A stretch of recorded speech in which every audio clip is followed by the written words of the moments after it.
దక్షిణాది బ్యూటీ సమంత నటించిన honey Bunny web series ఈ నెల 7వ తేదీ నుంచి అమెజాన్ ప్రైమ్ వేదికగా ప్రసారమవుతుంది.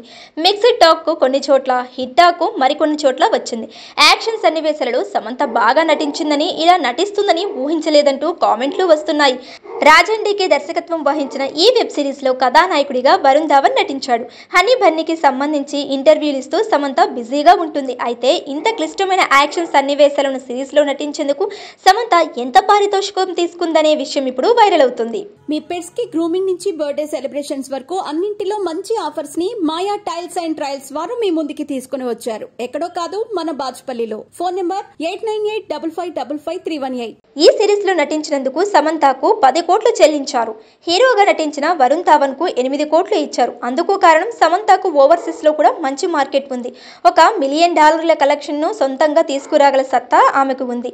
ఓవర్సీస్ లో అంతమంది అభిమానులు ఉన్నారు. అందుకే అంత పారితోషికం చెల్లించారని వార్తలు వస్తున్నాయి. తన మాజీ భర్త నాగ చైతన్య పారితోషికం కూడా దాదాపుగా ఇంతే ఉంటుంది.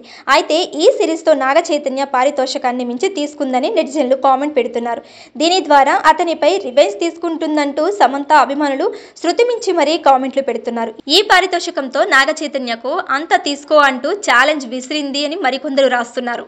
హనీ బన్నీ యాక్షన్ సన్నివేశాలలో నటించే సమయంలో సమంతకు దెబ్బలు తగిలాయి. మయోసైటిస్ కూడా ఉండటంతో షూటింగ్ మధ్యలో అకస్మాత్తుగా పడిపోయేది.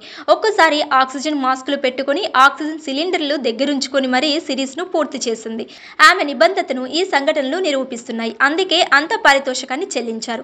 సమంతతోనే మరో సిరీస్ చేయడానికి రాజన్ డీకే ప్రణాళికలు రూపొందిస్తున్నారు. అయితే సమంత చేస్తుందా లేదా అనే విషయాన్ని స్పష్టంగా చెప్పలేదు. ఇప్పటికే ఐటమ్ సాంగ్స్ చేయకూడదనే నిర్ణయానికి తీసుకున్నట్లు ప్రకటించింది. అలాగే వెబ్ సిరీస్ లో బోల్డ్ సన్నివేశాలలో కూడా నటించాల్సి వస్తుండటంతో వీటికి కూడా స్వస్తి పలికే యోచనలు సమంత ఉన్నట్లు ఆమె సన్నిహితులు చెబుతున్నారు.